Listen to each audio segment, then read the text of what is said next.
Selamat datang di podcast Teologi Religianum. Salam sejahtera untuk kita semua. Perkenalkan, saya atas nama Ana Supancini Batuni sebagai moderator.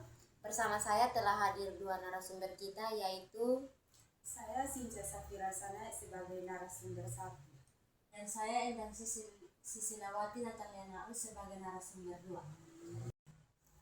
Nah, pada episode kali ini kita akan membahas tema tentang pandangan para ahli teologi agama-agama. Melalui diskusi ini kita ingin memahami bagaimana para ahli memandang keberadaan agama-agama serta bagaimana pandangan tersebut dapat diterapkan dalam kehidupan masyarakat yang majemuk. Tanpa berlama-lama, kita akan masuk pada pembahasan inti materi kita, yaitu kita akan masuk dalam sesi tanya jawab. Untuk itu, pertanyaan pertama saya berikan kepada narasumber pertama. Menurut kakak, apa yang dimaksud dengan teologi agama-agama?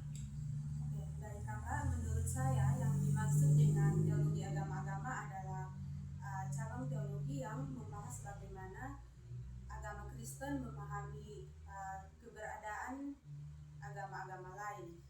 Kajian ini berusaha menjawab pertanyaan, apakah keselamatan hanya ada di dalam Kristus? Bagaimana sikap orang Kristen terhadap pemeluk agama lain? Dan bagaimana membangun hubungan yang baik tanpa kehilangan identitas iman? Baik, terima kasih kakak. Menurut kakak Endang, siapa saja tokoh penting dalam teologi agama-agama?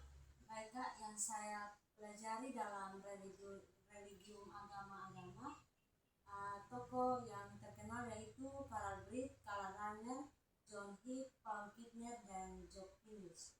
Mereka memiliki pandangan yang berbeda mengenai hubungan agama Kristen dengan agama-agama lain. Baik, yang berikut, menurut kakak berdua, bagaimana pandangan para ahli tentang teologi agama-agama? Baik kak, pandangan Karl Barth mengenai teologi agama-agama, Karl Barth berpandangan bahwa Yesus Kristus adalah satu-satunya jalan keselamatan. Menurutnya, agama merupakan usaha manusia mencari Allah, sedangkan keselamatan hanya berasal dari pernyataan Allah melalui Yesus Kristus. Karena itu, ia termasuk tokoh yang mewakili pandangan eksklusifisme. Yang kedua itu menurut Karl Rahner, memperkenalkan konsep anonimus Kristen atau Kristen anonim.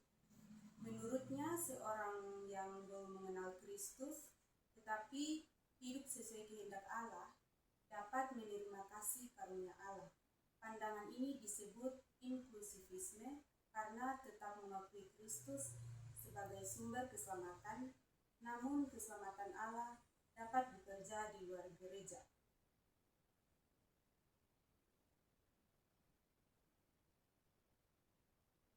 Baik, pandangan tentang John Hick berpendapat bahwa semua agama merupakan jalan yang dapat membawa manusia kepada Allah.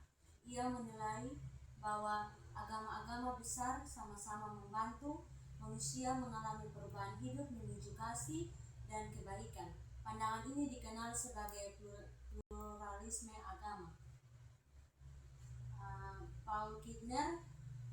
Pandangan Paul Kidner menekankan pentingnya dialog dan kerjasama antar agama. Menurutnya, setiap agama memiliki nilai yang dapat dipelajari.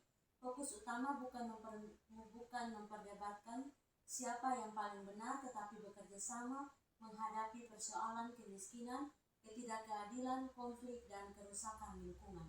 Baik, terima kasih kakak. Menurut kakak Since, mengapa kita perlu mempelajari pandangan para ahli teologi agama-agama? Baik kakak, kita perlu mempelajari pandangan para ahli teologi agama-agama karena Indonesia merupakan negara yang memiliki banyak agama. Dengan memahami berbagai pandangan tersebut, kita dapat belajar menghargai perbedaan, memperkuat toleransi, dan tetap mempertahankan iman Kristen secara dewasa tanpa menimbulkan konflik. Baik, terima kasih kakak.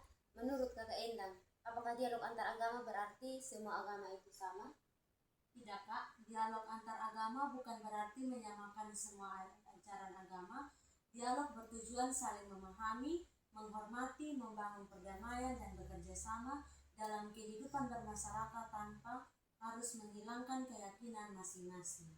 Baik, Kakak Since, kira-kira bagaimana penerapan pandangan para ahli tersebut dalam kehidupan sehari-hari?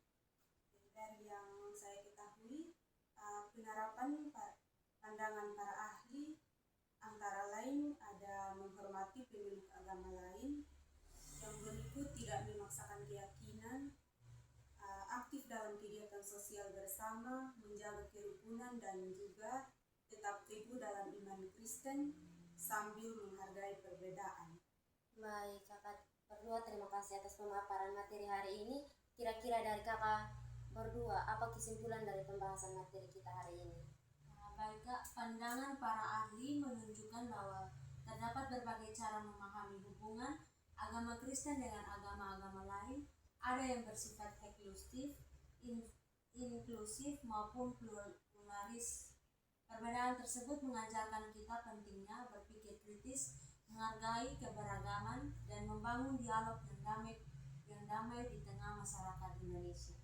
Baik, terima kasih kepada kedua narasumber atas penjelasannya. Semoga pembahasan hari ini menambah pemahaman kita mengenai pandangan para ahli teologi agama-agama dan mendorong kita untuk hidup dalam kasih, toleransi, serta tetap setia pada iman kita. Sampai bertemu kembali pada episode berikutnya. Tuhan Yesus memberkati kita semua. Terima kasih. Shalom.